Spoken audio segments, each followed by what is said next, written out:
Boa tarde a todos.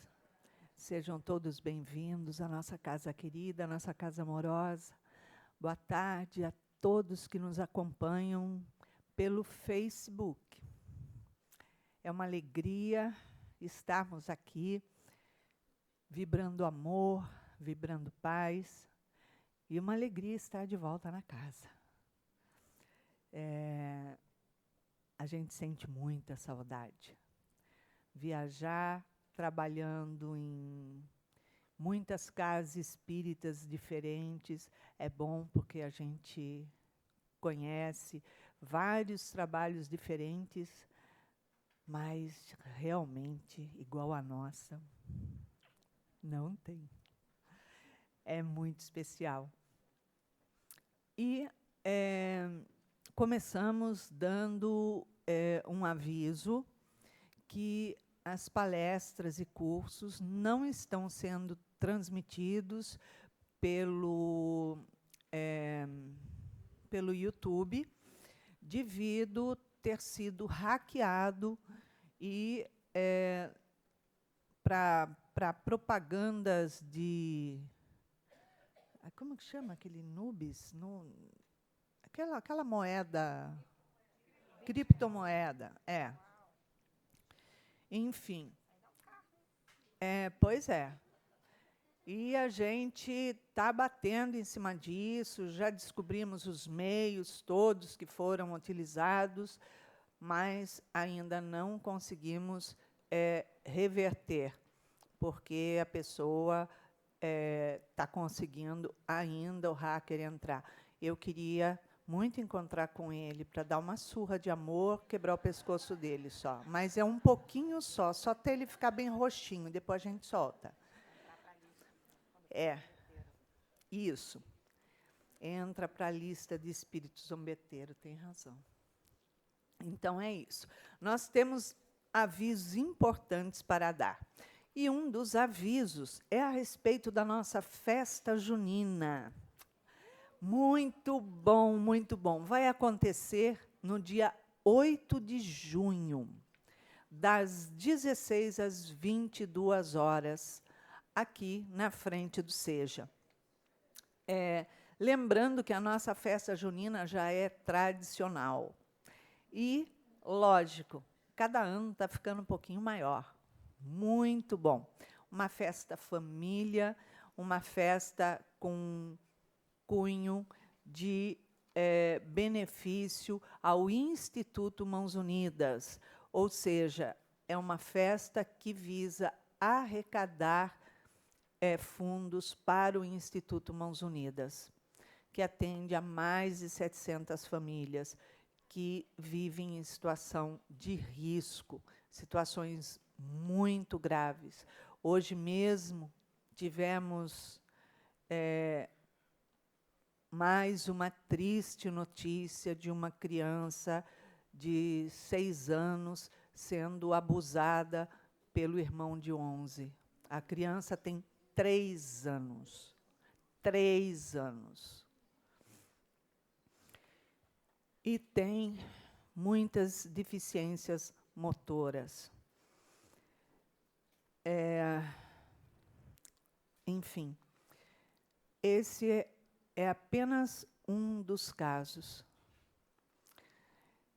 Mas temos muitos casos tristes ali que a gente vê que são famílias que, infelizmente, vivem num submundo.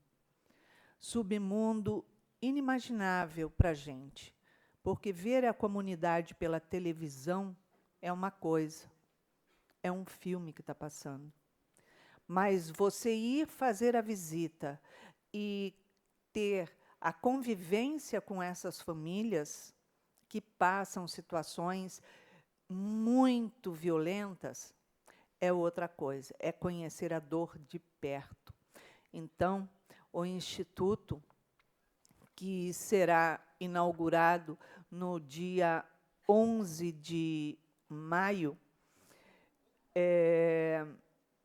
era para ser inaugurado antes, mas houve muitos atrasos na entrega de caixa de força, de várias coisas, enfim, independente da nossa vontade. Então, nós precisamos muito mesmo de parceria e auxílio.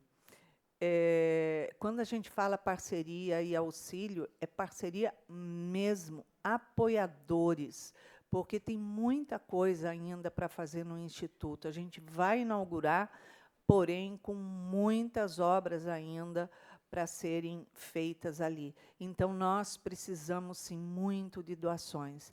E essa festa junina vem contribuir para a gente poder instalar ali todos os cursos profissionalizantes para que essas famílias se tornem autônomas, independentes, não tenham mais a dependência da cesta de alimentos, mas tenham condições de sustentar as suas próprias famílias com dignidade, sem utilizar e ser utilizados pelos traficantes, pelos milicianos e toda a bandidagem que a gente conhece dentro das comunidades. Aliás, ultimamente, no Rio de Janeiro, dentro das comunidades, fora das comunidades, na nossa vizinhança e daí afora, né? Então, está aí.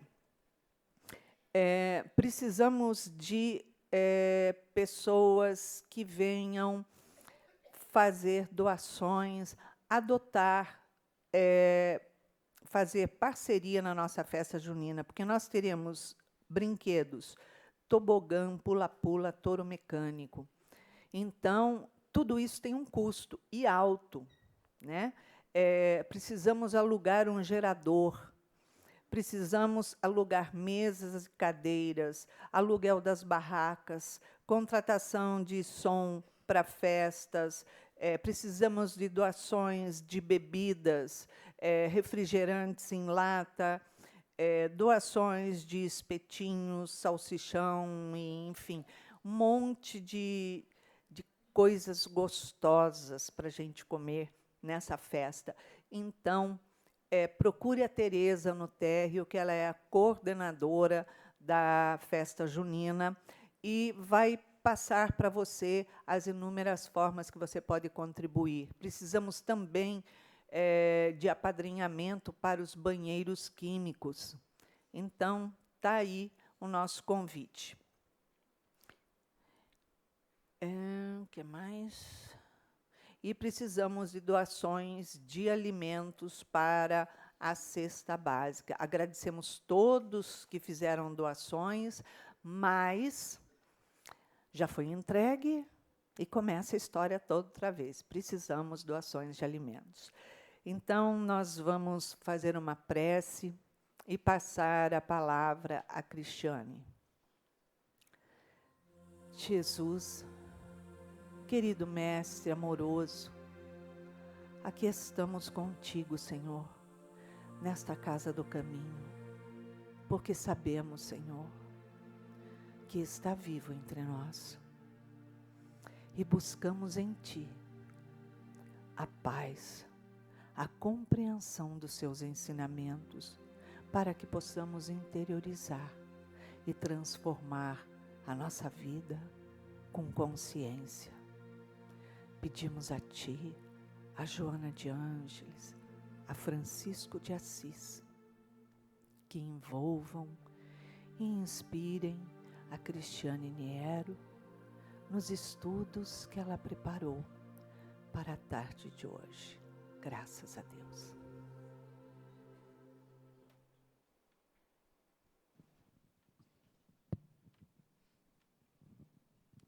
Boa tarde a todos. Nossa, hoje o tema é bom porque é o mesmo que me dei.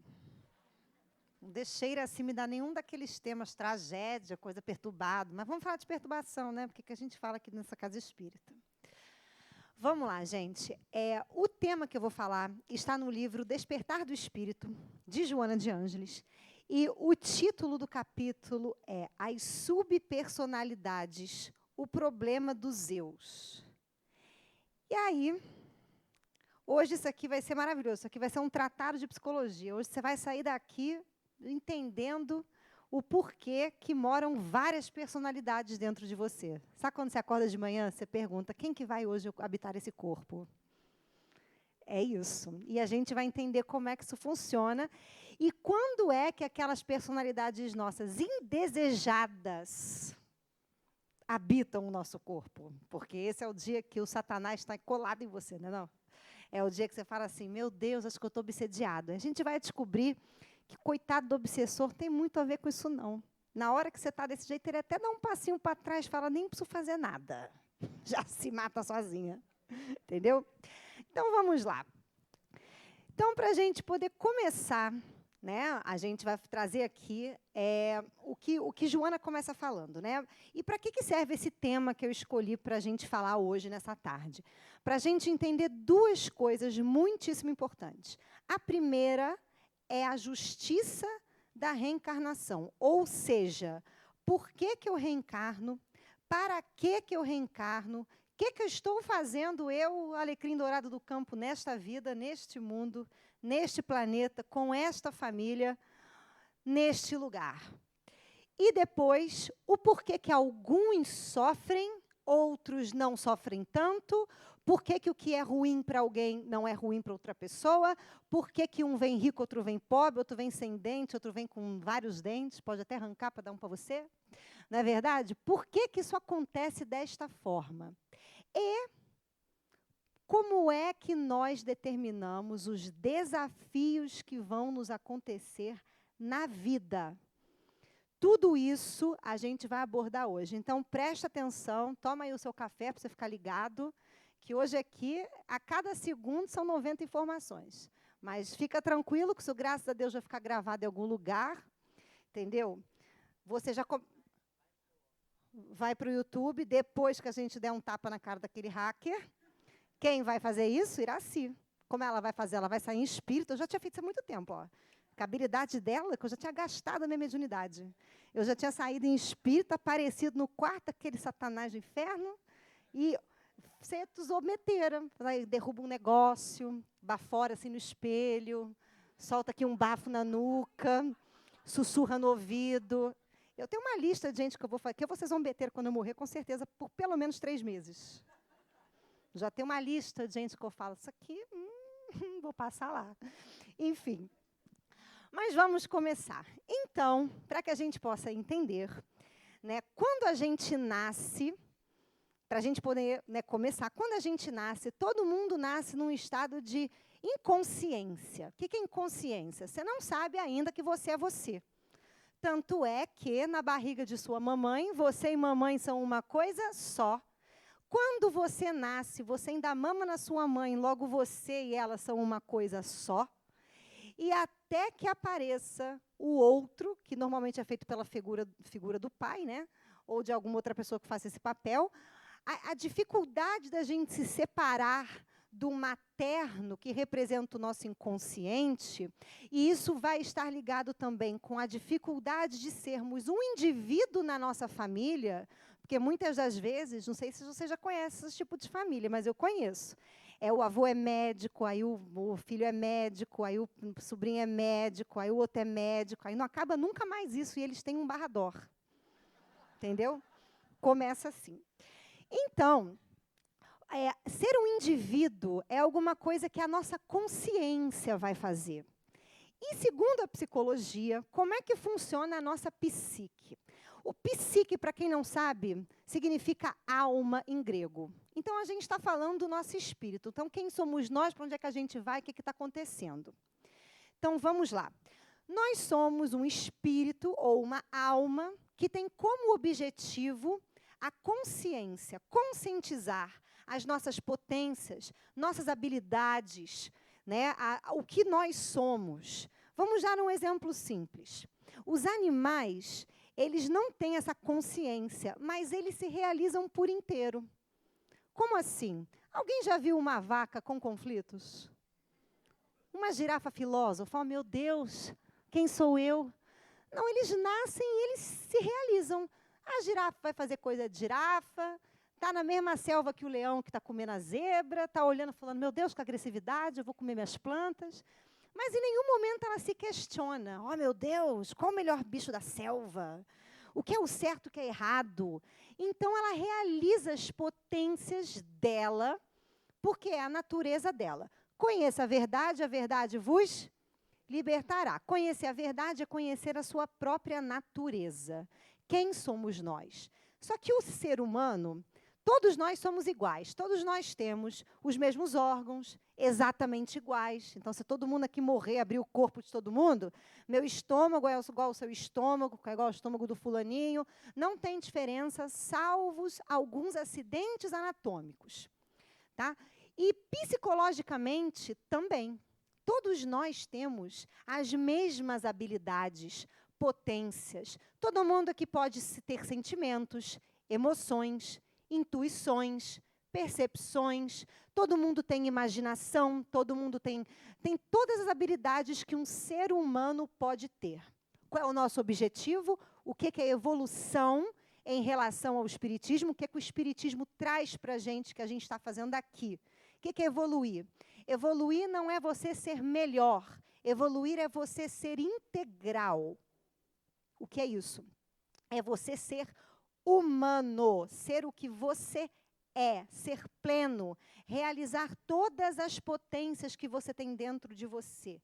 E realizar essas potências passa por esse processo. Você identifica elas e você dá a elas uma regra de conduta, que vulgarmente a gente conhece pela palavra moral.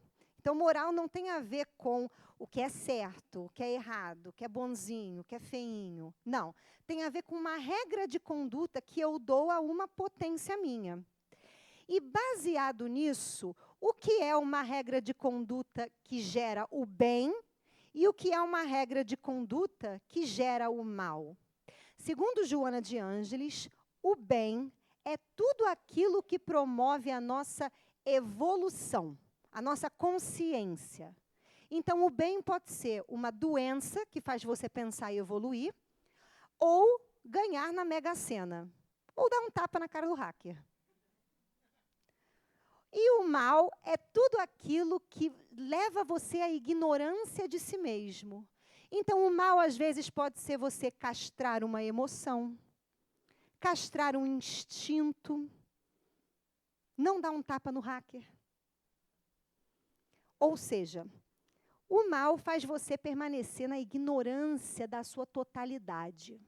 Então, baseado nessa coisa da totalidade, de você realizar a si mesmo, e detalhe, essa realização que nós temos de si mesmo vai nos tornar indivíduos únicos. Então, vamos dar um exemplo tranquilo, né? Eu conto aqui de casa, porque eu sou a única que conta a parte que vocês não conhecem dessa senhora. Então, vou contar a parte maravilhosa. Inclusive, que funciona aqui no Centro. Eu aprendi, falei, meu Deus, isso aqui funciona. Né? Quando eu era pequena, eu e meu irmão, a gente tinha um certo medo de perder a encarnação. Por quê? Porque a gente fala, meu Deus, né? Como é que ela ensinava para a gente que não podia fazer alguma coisa? Era assim, Cristiane, tira a mão daí que eu vou quebrar teus dedos. A gente achava que os dedos seriam quebrados? Não. Mas uma parte nossa tinha certeza que sim. Eles foram quebrados alguma vez? Não. Mas a gente tinha noção, porque a gente era criança, então ela tinha que explicar a gravidade do problema que era aquilo. Se você chega para uma criança e fala assim para ela, não põe o dedinho na tomada não, que dá choque. Ela vai entrar aqui, sair por aqui. Aí daqui a pouco ela vai lá e vai fazer o quê? Agora, quando você fala para ela, se você encostar o dedo aí, eu vou quebrar a tua mão, bicho, se eu encostar o dedo, eu morro. E me acontece a desgraça. Então, a gente entendia dessa forma. E era maravilhoso, porque a gente realmente entendia, ela dava tons à gravidade das coisas. Tinha coisa que tudo bem, era engraçadinho, podia fazer. Agora, tinha coisa que era tipo assim, uma parte do corpo desaparecia. Né? E a gente, graças a Deus, e isso é interessante, porque depois que eu vim trabalhar aqui no SEJA, no Instituto, né, que agora vai ser lá no Itaiangá, as crianças já vivem assim num meio muito conturbado. E se você chegar muito bonzinho para a criança, é esse tipo de criança que precisa de um certo tipo de... Não ela, toda criança precisa que você explique a gravidade das coisas sem dar discursos filosóficos, que elas não estão nem aí para isso, nem entendem. Então, você tem que falar de acordo com a mentalidade da criança. Então, quando a gente trabalhava aqui, tinha uma criança fazendo alguma coisa, era só assim, eu olhava para a criança e falava, seu demônio, a criança... Com os D, que elas gostavam de ser chamada de demônio. Para com isso, se você riscar a parede, você vai apagar isso aí com a língua. Aí parava assim, né? Aí depois elas mesmas se referindo a elas próprias, era assim, tia, olha esse demônio aqui, fazendo não sei o quê. Elas aprendiam dessa maneira. E isso, aí você pega isso que eu estou falando aqui, bota nessa cultura tosca que a gente tem hoje, de que pai e mãe, ai, nem o meu filho, onde o filho é o manda-chuva da casa, manda, desmanda, faz e desfaz, né? Aquela coisa que você não pode falar isso. Aí esse indivíduo cresce sem noção, cresce um indivíduo desagradável, um indivíduo mimado, porque não ouviu que a mãe ia quebrar os dedos dele. Mas isso é saber utilizar a agressividade assertiva. E a agressividade é uma potência da alma. Quando você não sabe utilizar, por exemplo, a agressividade, você implode. Ou você vai ter uma doença, porque você vai jogar aquela energia para você mesmo, ou, agora vai entrar no nosso tema, e agora segura aí, você vai ser possuído por aquela sua subpersonalidade que, quando você tem raiva, parece realmente que alguém invocou a fúria do Satanás, e ela é você. Então, você não fala assim para a criança, vou cortar teus dedos. Você, sei lá, você dá um tapa, a criança entra em coma, entendeu? Você berra, você faz qualquer coisa que é o extremo daquilo. Então, vamos entender como é que isso se forma. Então, quando você nasce e você tem que dar consciência às suas potências, você ganha um ego. O ego, para que a gente possa saber, porque tem esses nomes, e Joana fala esses nomes, eu vou explicar para vocês o que é. Ego não é uma coisa ruim. Deixa eu beber uma água que eu vou engasgar, peraí. O ego, ele é o centro da consciência. Então, quando vocês ouvirem alguém falar que vocês têm que matar o ego, vocês corram quilômetros, que quem não tem ego é lombriga, minhoca, entendeu? Isso aí não tem ego, não tem noção de eu. O ego é só o centro da consciência. E é ele que vai fazer você expandir a sua consciência. Só que esse ego, ele vai dando, ele tem que, né, trabalhar essas conscientizações dessas potências, mas conforme a gente é criado, começa o problema. Por quê? Porque se nós somos criados, e Joana vai falar sobre isso nesse capítulo, com regras muito duras, com coisas muito engessadas, com uma certa ignorância dessa totalidade do ser humano, você vai começar a fazer o quê? O seu ego, ao invés de ele produzir a sua consciência, ele vai fragmentar a sua psique. O que é fragmentar? Ele vai pegar aquelas potências que foram julgadas como ruins, erradas, não pode, dá inferno, sei lá o que você vai pensar, e vai colocar essa potência lá no inconsciente. Ele vai falar, se eu fizer isso aqui, eu vou ser uma pessoa ruim. Sei lá o que ele vai fazer. E aí ele vai se identificar com outras partes da personalidade dele. Então, por exemplo, vamos supor que você foi criado por aqueles pais que não deixavam você, que não validavam as suas emoções. Não entendiam que você podia ter raiva, que a criança fica brava, grita e fala, te odeio, mas não quer dizer que ela te odeie, entendeu? Não entendiam isso. Então, cada vez que você demonstrava uma emoção, você recebia lá que isso, que absurdo, o que a criança vai aprender? Ela vai aprender isso aqui, ó. As minhas emoções são secundárias. E elas não têm valor.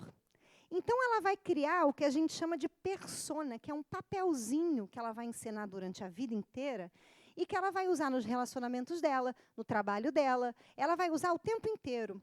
Essa criança vai aprender a perceber as necessidades dos outros antes da sua própria.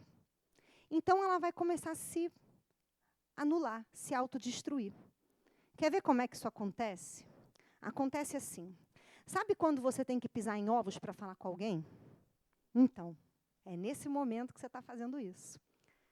Sabe quando você, antes de falar alguma coisa para alguém, você fica preocupado como a pessoa vai reagir? E aí você, então, não fala e fica com medo, esperando aquele momento ideal, específico, sem lembrar que se você não falar, quem está sofrendo é você? Quem está engolindo o sapo é você? Quem está gerando doenças é você? Quem está não se ouvindo é você? Que você, para não ser egoísta com o outro, você está sendo egoísta com você? Então, o que vai acontecer? Essa habilidade de botar o seu eu para fora, a sua vontade, suas emoções, que simplesmente significa ter uma voz no mundo, ela vai ficar lá no seu inconsciente. E quanto mais você tentar se afastar disso, porque você aprendeu que é ruim, ou que não pode, ou que não presta, ou seja lá o que você aprendeu, o que vai acontecer com você, com essa potência? Ela vai se transformar num complexo autônomo na sua psique. Cristiane, que desgraça é essa? Você fala um nome desse, a gente não sabe se é de comer ou de passar no cabelo, né? Meu Deus, que desgraça. Então, complexo significa informações organizadas com uma tonalidade emocional. Então, é uma potência que você não usa, que onde você adquiriu várias informações em torno dela, não pode, é errado, vai dar um problema, seja lá o quê, e jogou uma emoção horrorosa ali dentro dela. E você joga no inconsciente. Quanto mais você tenta se afastar disso, mais isso ganha força. Tem uma famosa frase que eu digo que é a verdade, gente, que é assim, aceita que dói menos. Tudo que você aceita, você domina. Tudo que você não aceita, te domina. Essa é a lei que mora no seu inconsciente. E no meu, e em todos os nossos. Então, quanto mais eu tento reprimir uma coisa minha, mais isso ganha vida dentro de mim. E é por isso que quando a minha psique precisa se equilibrar, ou seja, quando eu estou tendo uma atitude unilateral, eu só estou dando vazão a um tipo de potência, a um tipo de comportamento, a um tipo de experiência, essa desgraça vem do inferno, porque vem mesmo, e te toma. E aí é a hora que você tem certeza que está possuído pelo ritmo ragatanga. Pelo demônio, pelo diabo, pelo espírito obsessor, que você foi obsediado, que você não é você mesmo, você não se reconhece, sai do seu normal, é um outro eu que te toma. O espírito, a cara de pau, diz que é obsessor, gente. Ele acha que ele é influenciado pelos obsessores, mas o obsessor não precisa fazer nada para desgraçar a vida da pessoa que já está fragmentada. A pessoa mesmo vai fazer com ela própria. E aí ela se afiniza com todos os outros espíritos que vivem da mesma coisa. Ela fica coletiva. Então, esse complexo dentro de você, ele não vai te tomar uma vez. Ele vai te tomar várias vezes. Ele vai produzir sonhos, pesadelos. Ele vai atrair os desafios. Então, olha como é que funciona. Vamos supor que eu não posso colocar minha vontade para fora. Aí eu caso com um pinguelo de sabonete que praticamente é um rei. Que nem pensa no outro, mas não pensa nem um pouco. E aí eu fico reclamando que fulano é egoísta, não pensa nos outros. Aí eu tiro esse fulano, não quero então mais casamento, porque eu tive uma experiência horrorosa, onde eu não fui ouvida, mas também não fala. Estou pegando o nosso exemplo. Aí, então, a pessoa não quer mais casar, então ela vai ter o quê? Ela vai arrumar um emprego. Aí o chefe dela é isso daí. Aí o chefe dela não sabe a hora que ela vai embora, manda aquelas reuniões faltando 2 minutos para o expediente acabar. Aí essa pessoa não consegue falar assim, não vou entrar. Por quê? Porque o senhor não é um delinquente, sabe a hora que eu vou embora, pelo amor de Deus. Não sabe dar limite. Aí ela entra. Aí ela entra, faz hora extra, fica mal, chega em casa, não tem tempo para ficar com o filho, não tem tempo para fazer nada, porque ela está naquele processo. Aí um dia vem esse negócio aí do inferno, que vai tomar ela de novo, e aí ela manda o chefe dela para onde, gente? Isso. Para o mesmo lugar que vai o hacker, que roubou o negócio do Seja. Para o mesmo lugar. Vá para o nosso lar, não é verdade? E aí o que acontece? Esse cara vai ter um sonho hoje, com certeza. Esse cara, não vou dar uma semana para ir lá na casa dele. Assombrar ele. Ela vai usar as potências mediúnicas. Adoro. Então, ai meu Deus, não dá asa cobra, né? Imagina se fosse eu. Já tinha ido lá há muito tempo. Enfim, então, o que acontece? Essa subpersonalidade que mora dentro de você vai te tomar. E enquanto você continuar chamando ela de o outro, você vai projetar ela no outro. Você vai ver em todo mundo isso que você não pode usar em você. Isso se chama a sombra. Quando você aponta um dedinho para o outro, 3 apontam para você. Mas normalmente você não vê. Por que você não vê? Porque se essa pessoa que não pode dar vazão às suas emoções, descobrir que ela pode, ela não sabe o que fazer, porque ela nunca deu. Então, na cabeça dela, se ela fizer, ela vai ser um fardo para o outro, vai incomodar o outro, ou ela vai, sei lá, ela vai ser vista como uma pessoa fraca. E aí caem todas as outras, as crenças e valores que estão em volta daquela potência que ela não pode usar. Então, o que acontece? Isso aí vai gerar todos os desafios da sua vida. E aí, o que acontece? Se você é o espírita, o espírita é cara de pau que eu brinco, e chama isso de obsessor, o que vai acontecer? Você se separa dessa sua subpersonalidade, chama de outro, você realmente não sofre os efeitos daquilo, porque não é você, é o obsessor, mas também você não integra essa habilidade na sua consciência. E se você não integrar isso na sua consciência, você já gera o quê? Uma nova vida. Você vai reencarnar. E aí você vai reencarnar exatamente com aquelas situações que vão fazer você acionar de novo esse complexo autônomo que você tem dentro de você, essa subpersonalidade, para você poder dar um lugar para essa potência, porque aí você aprende a ter domínio sobre ela. Então, ela não te domina mais e você pode utilizá-la com moral. Você dá uma regra de conduta para ela. É por esta razão que nós estamos encarnados. Porque nós temos a psique fragmentada. Nós não somos um homem integral ainda.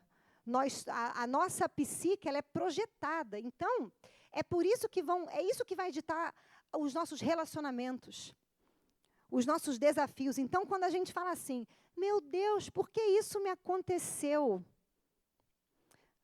Se você começar a te examinar, você vai ver que às vezes é um padrão repetido na sua vida, e isso fala de um complexo que você precisa integrar. E o que é integrar, Cristiane? Como é que eu faço isso? Como é que eu me curo dessas subpersonalidades? Jesus já nos ensinou. Ele disse, não resistireis ao mal. Não resista ao mal, dá outra face. Isso não significa que você tem que ficar apanhando na rua sendo bonzinho. Isso significa que você precisa não resistir ao mal. O que é não resistir ao mal? É aquilo que você julga que é mal, você tem que olhar com outros olhos. Você tem que dar uma outra crença, um outro valor. E para a gente fazer isso, nós temos que perder o julgamento. Começar a raciocinar e a dar valores, a ter valores diferentes. Porque se eu continuo achando que o ruim é ruim e o bom é bom, eu não vou integrar nada dentro de mim. Eu não vou dar esse salto de consciência. E quando você integra dentro de você, as coisas começam a se modificar. Por exemplo, no dia que você aprende a dar limite para o teu chefe, ou no dia que você aprende a virar para o seu marido rei, ou para a sua esposa rainha, e falar o que você sente, o que você quer, o relacionamento melhora 90%. A outra pessoa passa a conseguir te enxergar porque você está se vendo. Mas nós, e é isso que a Joana vai dizer, a gente não faz isso às vezes. A gente cobra que o outro nos veja e que o outro saiba o que está acontecendo com a gente sem a gente falar. Então, você tem que se relacionar somente com Harry Potter. Né? Ou com a Iraci, que é médium. Mas nem a Iraci funciona. A Iraci só pega você na mentira. Não pode mentir para essa senhora. Não pode. Que aí ela vê um espírito fofoqueiro, já conta para ela, fala, mentira. Não aconteceu isso, não. E ela depois diz o que aconteceu. Entendeu? Então, gente, esse trabalho o espiritismo, aonde que entra isso aqui, para a gente poder entender? O espiritismo, a proposta não é para você ser bonzinho. Iluminado é uma pessoa que tem consciência e é pleno, e não uma pessoa que não tem raiva. Não é uma pessoa que não tem os seus medos, que não tem as suas questões. É uma pessoa que olha para isso, que entende que esses desafios que nos acontecem na vida não acontecem porque nós somos o alecrim dourado do campo, que caiu do céu por descuido, e estamos aqui com passaporte de turista. Acontece porque algo em mim impede que isso aconteça. Porque alguma coisa em mim atrai essa situação para que eu possa me enxergar. Isso vai me levar ao autoconhecimento. Quando você detecta essas subpersonalidades que te dominam, esses complexos, eles não vão embora. Não, Cristiane, não. Mas você começa a perceber os efeitos deles sobre você, e de tanto você repetir a situação, você começa a conseguir mudar a energia deles sobre você. Então, aquela pessoa que está ensaiando colocar para fora o que ela quer, o que ela gosta, o que ela sente, o que começa a acontecer com ela? Conforme ela vai vencendo o medo, ela vai testando, ela vai fazendo, aquilo vai se equilibrando dentro dela. Ela vai percebendo que nada é um monstro de 7 cabeças, que tudo funciona, que tudo vai bem. Então, eu vou contar aqui um exemplo para vocês. Vou contar um exemplo pessoal meu que envolve essa senhora, que eu adoro contar coisas da minha mãe. Por quê? Porque ninguém fala dela. Só eu, mas eu estou nos Estados Unidos, então quando eu venho, eu tenho que contar para vocês. Porque não tem nada melhor do que a gente ficar sabendo da vida do médium. Porque a gente tem essa ideia de que é uma vida fácil. Pergunta aqui se é fácil. É uma coisa. Desde pequena eu ouço assim, ó, nós estamos andando em algum lugar, daqui a pouco essa senhora, ela para assim, faz uma cara, eu já fico morrendo de medo. Eu falo, o que foi, mãe? Ela fala assim, tá vendo aquela pessoa ali? Eu, meu Deus, que pessoa. Às vezes não tem ninguém, só eu e ela e uma pessoa. Ai, é onde? Ali no canto, pessoa que está assim, assim, assado. É vivo ou morto? Aí eu tenho que fingir. Às vezes é morto. Às vezes eu falo, ai, mãe, deve ser morto. Aí ela fala, não vou olhar não, porque depois eles ficam atrás de mim. Né? E às vezes, né, ela fala, é vivo. Ai, graças a Deus, estava olhando com uma cara estranha. Eu falei, meu Deus, imagina só, andar pelo mundo sem saber se é vivo ou morto. Falei, desespero. Né? Mas isso é interessante, né? Por quê? Porque você vê que até a pessoa... Porque o que vai gerar um espírito desse aí que fica perdido no mundo, sabe onde é que vai? Falta de autoconhecimento. Porque a morte é o encontro com a sua própria consciência. Aí, se você fica deixando essas personalidades fragmentadas diante de você, quando você morre, é festa no inferno, amor. Entendeu? É a festa do AP, você com as entidades, entendeu? E, meu Deus, Cristiane, e aí? Aí é só o André Luiz na tua vida. A Joana, entendeu? Quando eu morrer, que eu venho aqui para a porta. Depois de 3 meses, que eu já falei para vocês. Né? Então, qual foi a história que eu vou contar aqui para vocês? Eu faço muita brincadeira, eu falo as coisas muito assim, né? E eu tenho uma...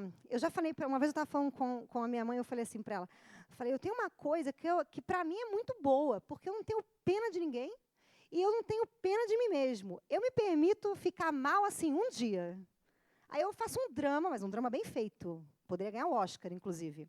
Quando não ligo para ela, deixo ela enlouquecida.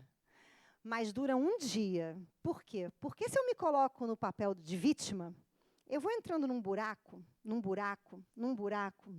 sem fundo, e eu vou ficar ali esperando a salvação. E sabe quem vai me salvar? Ninguém, porque se eu tenho faltas, se eu tenho falhas, se eu tenho desafios, é para que eu supra isso dentro de mim. Então, isso já está na minha cabeça. Então, eu sofro durante um tempo, depois eu vou buscar o esclarecimento, que é desagradabilíssimo, né? Não é bom você escutar que você tem um complexo aí dentro, que você tem um troço. Mas eu gosto disso. Então, eu sempre gostei daquelas palestras que você senta aqui, você acha que você vai ouvir que Jesus te ama, mas você escuta depois que ele te odeia de alguma forma. Entendeu? Que ele bota você em umas situações. Jesus não te odeia, tá, gente?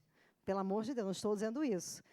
Mas ele bota você em algumas situações que você fala assim, cara, Deus. Jesus mesmo perguntou para Deus, Pai, por que me abandonaste? Na cruz. Então, você imagina que a gente, às vezes, tem essas coisas. Né? A gente, às vezes, fica inconformado. E eu gosto de sentar aqui e sair daqui com essa sensação. Meu Deus, tomei 3 tapas na cara, mas, em compensação, eu sei onde é que está meu problema. Eu sei o que eu tenho que fazer.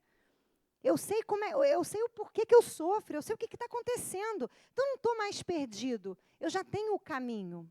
Só que escutar isso não é agradável. Né? Porque a gente vai falar de muitas coisas. Então, quando eu né, quando eu estava mais aqui, que eu estava dando mais palestras, a minha mãe, que também é uma pessoa que ela falava assim para mim, Cristiane, faz uma palestra consoladora, me dava um ódio. Porque eu não queria falar que Jesus te ama, eu queria falar que Joana vai te empurrar no beco, para tu cair lá no fundo do poço, que tem uma mola gigante, subir que nem um foguete e se iluminar. Eu gostava disso. Só que eu não entendi o que ela quis dizer, porque consoladora para essa senhora meu Deus do céu, ela tem uma casa de Joana de Ângeles. Alguém aqui já leu algum livro de Joana de Ângeles? É uma biografia não autorizada do seu passado negro, da sua vida podre. Tem um livro dela, que é o Conflitos Existenciais, que tem um capítulo chamado Ansiedade, que ela começa assim. O indivíduo ansioso é um espírito perturbado. Eu falo, nossa... Você fala, meu Deus, obrigado, Juju. Você fecha, não quer mais ler, não quero mais ler. Né? Joana, quando a gente, né, a Iraci recebeu a mensagem para abrir a casa, que ela falou para o Givaldo, nossa, não sei como agradecer. Joana olhou assim e falou, manda ela não agradecer, manda ela trabalhar. Você fala, nossa, que agradável. Então, Joana é desse jeito. E eu gosto disso. E ela também é assim, tá, gente? Iraci, desde que eu sou pequena, era assim. Né? Ah, mãe, tá chorando por quê? É por conta disso. Pum, era justa. O que era muito bom, porque ensinou eu ser dessa forma de não me esmurecer diante dos meus desafios. Não interessa o que é. É o Everest, é uma doença, é uma desgraça. Eu choro 5 minutos, depois eu venho com uma força. Foi assim que ela me educou. E acho que é por isso que a gente tem uma casa de Joana, não tem a casa do André Luiz. Porque André Luiz leva você para o nosso lar. Joana leva você ao terapeuta. Quando não ao psiquiatra. É nesse nível. Então, ela falava assim para mim, como eu gosto muito de falar, de explicar, ela falava assim para mim, faz uma palestra consoladora. Só que eu não entendi o que era consolador para ela. Porque, para mim, consolador era eu vir aqui e fazer uma palestra que todo mundo vai sair daqui feliz, agradável, rindo, mas não vai saber o que fazer com a dor. Então, eu não gostava. Só que isso não é consolador para ela. Isso é o que eu achava que era consolador para ela. O que é consolador para ela? A mesma coisa que é consoladora para mim. Porque tu já leu o livro que essa mulher psicografou? Iraci psicografou Nise da Silveira. Nise é agradável? Olha o olhinho. O olhinho já viu, Nise não é agradável. Nise, ela é igual Joana, que é igual Jung, que é igual toda essa, que é igual todos esses espíritos que gostam da disciplina, digamos assim. E eu não entendia isso. E isso está ligado a quê? Isso está ligado desde pequena, porque desde pequena eu tenho assim, o hálito do diabo vem na minha boca, né? Se tem alguma coisa, se alguém tem que ver e falar alguma coisa que está acontecendo, vai ser eu. Desde pequena é assim. Olha, que não sei o quê. Cala a boca, pelo amor de Deus, não fala uma coisa dessa. Só que eu não sabia o que estava acontecendo. Então, você vai ser educada, então, com o tempo, você vai segurando isso aí dentro de você. Né? E aí, quando ela falava isso, eu ficava brava, ficava nervosa. Aí eu ficava irritada e vinha fazer a palestra, mas não era aquele tom que eu gostava de ser. Até um dia que eu fiz esse exercício, e era uma subpersonalidade que me tomava, porque eu ficava dividida entre a bozinha e a mazinha, a bozinha e a mazinha. Não tinha um equilíbrio. Então não tinha uma plenitude. Aí teve um dia que aconteceu a mesma coisa. Eu cheguei aqui, ela falou isso para mim. Faz uma palestra consoladora. Na hora que me veio aquela subpersonalidade que é o diabo que ia me tomar, eu falei, não sei o que é consolador para ela. Não tenho a menor ideia, não moro na cabeça dela, não sei o que ela quis dizer. Eu vou descer lá e vou ser eu. E eu dei uma palestra igual estou dando aqui para vocês. Quando eu sentei aqui, ela olhou para mim assim, com todos os dentes da boca dela, sorrindo. Adorei, adorei. Você pode fazer palestra no congresso? Aí eu pensei, meu Deus, consolador para ela é sinônimo de bom. Pronto, bom. E não é o que eu achava que era. Só que a gente vive assim, nesse segundo modo. Quando a gente aprende a não se colocar na vida, a gente aprende a tentar achar o que o outro acha, e a nossa atitude depende do que o outro vai sentir, vai fazer, vai falar, e aí você não é nem verdadeiro com você, nem verdadeiro com o outro. E aí você cria uma subpersonalidade, que vai ali te cutucar para você botar as suas potências para fora, para você poder ser quem você é. Jesus era assim. Se você for pegar o Novo Testamento e você ler ele inteiro, você vai descobrir que ele não era bonzinho. Ele era justo. Então, Jesus foi no templo, sentou numa pedra, pegou 3 pedacinhos de chicote, de couro, fiou um chicote, levantou e espanou aqueles vendilhões, né? Destruiu as barraquinhas dos vendilhões. Alguém já viu alguém destruindo uma barraquinha assim? Senhor, eu vou chutar o pau da sua barraca aqui rapidamente. Didática, educação. Não fique assustado, depois eu cato suas coisas. Não. E ele foi austero. Jesus estava na casa dos fariseus, jantando. Ao terminar, vai se encontrar com o povo e vai palestrar para o povo, vai ter com eles, e começa. Ai de vós, escribas e fariseus. E são 38 xingamentos. Xingamento, Cristiano, xingamento. Vai buscar na internet para você ver os ais de Jesus. Ai de vós, escribas e fariseus hipócritas. Sepulcro de fel. Só tem umas coisas que você fala, no quarto, tu quer abraçar um fariseu. Tu quer abraçar o fariseu, Jesus está nervoso. E pronto. Dá vontade. Mas ele foi integral. Jesus era humilde, o protótipo de humildade. Só que para referir a si mesmo, ele se referia como filho do homem, a luz do mundo, o sal da terra. Ninguém vai a Deus, né? Eu sou o caminho, a vida e, sei lá, a sua salvação. E ninguém nunca olhou para Jesus e falou, Jesus, meu Deus, tá se achando. Não, porque humildade, olha como é que os nossos conceitos vão gerando essas fragmentações. Aí você vê aquela pessoa que às vezes tem um complexo de inferioridade, isso é um complexo, é uma subpersonalidade, que fica na vida se colocando para baixo. Ai, que isso, não sou assim, não. Ai, não, ai, como você é bonita, aí são seus olhos. Não, é você mesmo. Só que aí em alguma área da vida da pessoa, vem a sombra. Aí bota essa pessoa para ganhar alguma coisa, para ser validada em alguma coisa, aí vira um demônio. Então, aquela coisa pequenininha se revela em alguma outra coisa. Então, é isso que a gente tem que tomar cuidado. Porque ser pleno é você transitar entre os polos.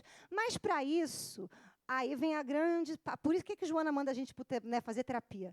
Porque Joana, ela trabalha na psicologia analítica. A psicologia analítica analisa, ajuda você a entender o seu inconsciente, ajuda você a entender os seus complexos, ajuda você a ver como isso funciona em você. Só que para você entender isso, você não tem que só estudar, porque não adianta você ficar sabendo desses conceitos. Se você não mergulhar para dentro de você, ou seja, se você não se analisar, e você não se analisa sozinho. Por quê? Porque ninguém vê os próprios olhos. Ninguém vê o próprio rosto. Você precisa de um espelho, o outro. O outro, ele vai ser o terceiro, que entre as suas subpersonalidades, vai começar a te perguntar, vai começar a fazer você pensar para você conseguir unificá-las. Unificou? Acabou. E é isso também que tira o obsessor da tua casa. Se você tem vamos dar um exemplo. Se você tem alguma coisa aí dentro de você, sei lá, você não sabe trabalhar a tua raiva. Aí um dia você aprende, o obsessor pode ir para a tua casa, ele pode inspirar você a ter raiva. Não vai acontecer. Por quê? Porque você domina suas potências. Então você não é influenciado, nem por vivo, nem por morto. Você é senhor de si. Então, esse é o nosso capítulo da tarde de hoje. Já me deu meu tempo, não deu? 5 minutos.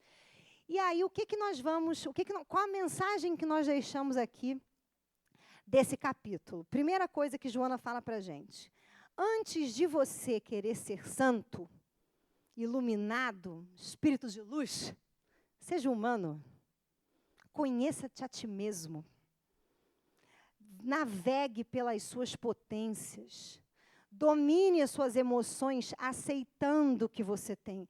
Eu não quero ter ansiedade. Então, não era nem para estar vivo, porque estar vivo já vai ter ansiedade.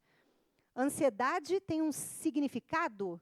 Ansiedade é necessidade de autorrealização. Quem tem ansiedade está vivendo a vida de alguém menos a sua. Está vivendo em padrões do outro menos o seu.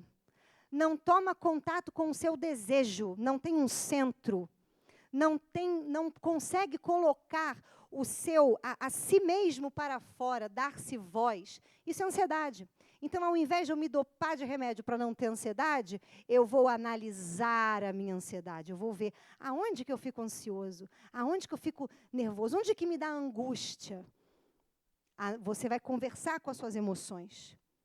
Você vai compreender o porquê sente isso. Eu me sinto culpado por ter feito tal coisa. Analisa a crença que está por trás daquilo, porque se você não faz erros, você também não acha o que é o certo. Porque até você dominar suas potências, você vai errar. Não vai errar uma vez, não, nem duas. Vai errar um monte. Porque se você... É igual prova na escola, gente. Ninguém aprende a tabuada do 2, do 3, do 5, do 9 e tira 10 na prova de primeira. Ninguém faz isso. Então, por que eu tenho que ter esse tipo de cobrança comigo mesmo? Também não estou falando que é para sentar no pudim e ficar errando. Não, é para analisar. É o bom senso. É para você poder entender que a culpa fala de alguma coisa na qual está gerando raiva contra você mesmo. Que culpa é a raiva que a gente tem contra a gente mesmo? E, às vezes, eu tenho raiva porque eu estou castrando uma coisa que parece que não tem nada a ver com a história, mas tem. Então, por exemplo, às vezes eu tenho culpa porque eu gritei com meu filho. Mas gritar é uma potência, meu amor. Às vezes você tem que fazer igual você tira a mão daí que eu vou quebrar teus dedos. Senão a criança não vai entender. Mas se você não puder fazer isso, você vai ter culpa quando você fizer qualquer outra coisa mais intensa, e, na verdade, a sua culpa é essa raiva que você não pode trabalhar ela, então ela vira contra você. Então, a frase que eu deixo aqui para a gente, e que eu acho que Joana coloca na nossa vida, é a seguinte: qual dor você quer? A dor de permanecer do jeito que você está ou a dor da mudança?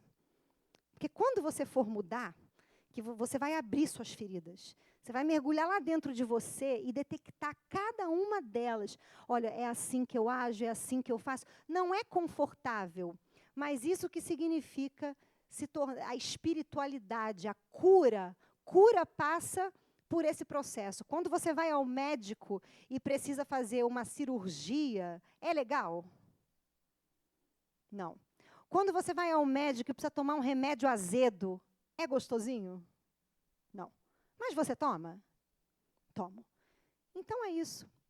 E para você fazer isso, você precisa dar um sentido para o seu sofrimento, para aquilo que te acontece. E se esse sentido não for te autorrealizar, fazer você ser senhor de si mesmo. E isso é que traz felicidade, realização, alegria, plenitude, paz, equilíbrio. Você não vai enfrentar o desafio, você vai reclamar. Então, que seja essa a meta da nossa vida. Buscar aquilo que nos realiza.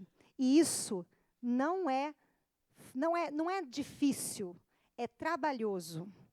Mas se o trabalho tiver um objetivo que for a tua felicidade, você faz rindo.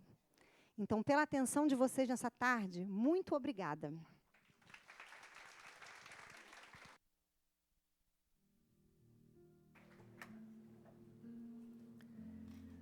Chega o momento do passe, não há manifestações, pedimos aos médiuns para tomar posições. Vamos fechar os nossos olhos e mentalizar Jesus nesse momento, pois Ele está presente e com tantos ensinamentos, com tantos aprendizados nesta tarde, que possamos olhar para dentro, abrir nosso coração a Jesus, pedindo a Ele que nos auxilie na jornada do autoconhecimento. Graças a Deus.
Jesus amado,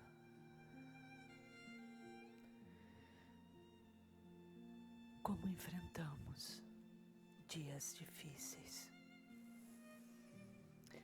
muitas vezes pela dureza do nosso coração, por falta de nos posicionarmos diante os dias desafiadores. Mas seus exemplos foram tão claros, nos ensinando a ter discernimento, a refletir sobre o que sentimos, sobre as nossas escolhas e agir com firmeza, pois assim caminhou entre nós. Precisamos, Senhor, ter autonomia sobre tudo que sentimos, para que possamos escrever uma história nova e fazer uma trajetória diferente, sem sofrimento, mas consciente, porque a consciência nos alivia o peso dos sofrimentos que nos são desnecessários. Então te pedimos, dai-nos, Senhor, em nossa trajetória, novas oportunidades para que possamos ressignificar nossas escolhas. E assim pedimos pelos nossos familiares, pelos nossos lares, por aquelas pessoas que temporariamente são nossos desafetos ou nos consideram como desafetos. Pedimos também pelos países que se encontram em guerra, em conflito. Ah, Senhor, sabemos que é necessário muitas vezes essas guerras para que haja transformação para essa nova era. Mas aquele que empunha a sua espada, que possa aprender a olhar nos olhos do outro, não como inimigo, mas como irmão, para que possamos, unidos, nos regenerar nessa nova era que adentramos. E assim, envolvidos pelo seu amor, pedimos ainda, continua conosco, Senhor, hoje, agora e sempre. Graças a Deus.